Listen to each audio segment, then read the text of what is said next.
All right, so if we want to graph cosecant of x, we go with the fact that cosecant is 1 over sine, okay? Because it's 1 over sine of x, in order to graph cosecant, I first graph sine of x. So take a look here. I'm going to trace sine of x in the green here. Do you see how that's sine of x? Okay, so the procedure is you graph sine of x. You look at all the points where sine of x equals 0. Equaling 0 means crossing the x-axis. Sine of x crosses the x-axis here, here, here, here, here. So I graphed the sine. Now we're experts at it because we did it in the last sections. We graph the sine. We hit all the points where the sine crosses the x-axis. At those points, we draw vertical asymptotes like this. Every single point? Every single asymptote. Now we're only going to be doing one period, so it's not going to be this many. Once we draw the asymptotes, the actual cosecant graph are the inverted versions of the sine. So look at like within each pair of asymptotes, if you take that green part and you invert it, you would get that U shape on top. That's the actual secant. This is the actual, cosecant. And this is the actual cosecant, and this is the actual cosecant. So it doesn't touch the graph? It does touch the graph. You mean the asymptote. It does touch the graphs of the sine here. Oh, so you have to graph the sine in order to get the other one? Correct. You have to graph the sine in order to get the other one. And they touch there, but they never touch the asymptotes. Okay? For the secant, that's 1 over the cosine. All right? 1 over the cosine means I first have to graph the cosine. So you see how this is a cosine here? Okay, this is a cosine. So first I graph the cosine. Then on top of that, again, I look at all the points where this equals 0. And then I do my asymptotes. And my secant is this. Okay? All right. If you look at it without the sine and the cosine, this is what secant and cosecant look like. Okay? So in the middle here, whoops, I went too far. In the middle, it's just empty space.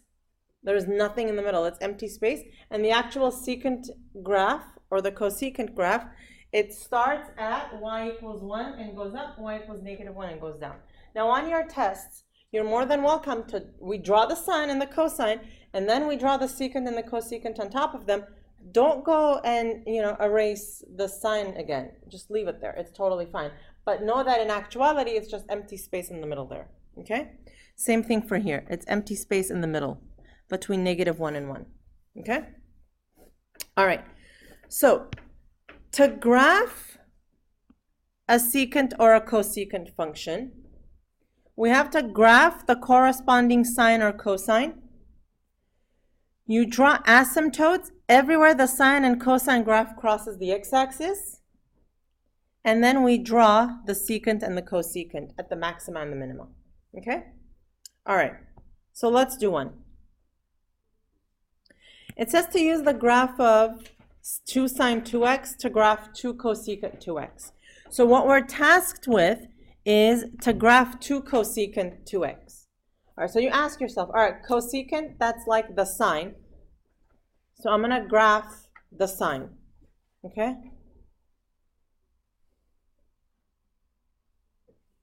Okay. Period.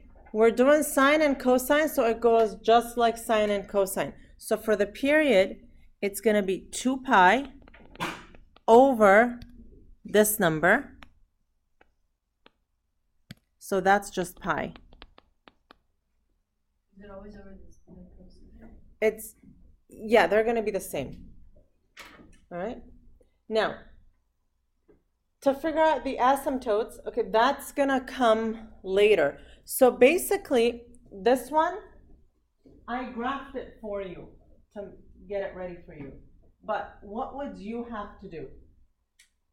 For cosecant, we're going to have to graph 2 sine 2x. Okay? And remember how sine went from 0 to 2 pi? In the middle here, I put my 2x. So when I divide everything by 2, it goes from 0 to pi. All right? So based on that, we graph our sine. You see here how this graph that I've drawn for you starts at 0 and then ends at pi. Okay, so I just did that one for you. And I went ahead and did 2 periods so we get more of a region to work with. Now for the asymptotes. Once you've drawn your sine, you physically just go in there and you draw asymptotes everywhere the sine graph hits the x-axis. So there's another one at here. Yeah, we normally dot them to indicate that they're imaginary lines. Okay? So those are all of those asymptotes. Now, when it asks to list the asymptotes, you can just look at the graph and say it's x equals 0. I'm just going to start from x equals 0 and move to the left. X equals 0, x equals pi over 2. And where else is there one? X equals pi. Okay? Isn't x equal negative pi? Huh? Negative pi. Right, I'm just going to do the ones on the right. Because when you do them, you're not going to draw 2 periods. You're not going to have that many. All right? I did more here just for extra practice. Okay, so now we're ready to graph our cosecant. At every peak, we draw an open, the one that faces up. So like this. They have to touch at the maximum, and then they have to follow the asymptotes. Touch at the maximum, follow the asymptotes. And here they have to touch and follow downward. Same thing here. And same thing here. Okay? So it's 2 problems in one. We draw the sine or cosine, and then we do the secant on top of that. All right, so let's do here the negative secant 2x. All right, so the period is going to be 2 pi over what? 2, which is just pi. Now, for this, we need to graph the cosine, right? Right, so we need to graph y equals negative cosine 2x. So let's just do that. Let's forget about the secant anyway. We're going to go from 0 to 2 pi. Inside, we're going to put 2x. Divide by 2, divide by 2, divide by 2.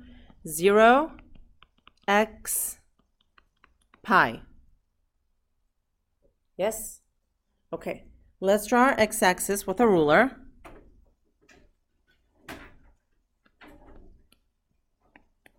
And we're going to go from 0, 1, 2, 3, 4 over to pi. Pi over 2, pi over 4, 3 pi over 4. So think of that as an actual pi. Slice it in half, now you've got half a pi. Slice that in half, now you've got a quarter of a pi. If you ate a full half and now you want to eat half of what's left, you've had 3/4 of the pie. And you're feeling fine. Okay? Yeah.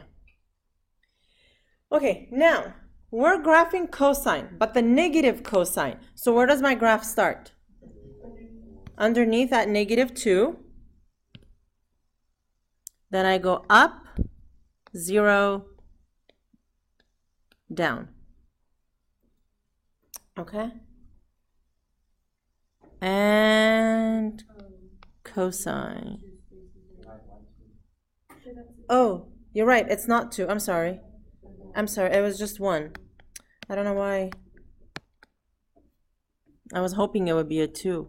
Wait, the problem says graph the secant. Correct. But to graph the secant, first we've got to graph the cosine. Does that always have it? Like, Yeah. For cosecant, you got to do the sine first. For secant, you got to do the cosine first. Yeah. Okay, because this is only half the process. Right now, this is only half the process. Okay, now what do I do? Wherever this hits the x-axis, I draw my asymptotes. So asymptote and another one. So it asks me where my asymptotes are, and once I've done this, I can just read it off the graph, right? So I have asymptotes at x equals pi over 4, x equals 3 pi over 4. And now for the actual secant. You guys ready for this? So follows the asymptote in the middle. Hits the cosine here and goes back up. Here it's going to look like this and like this.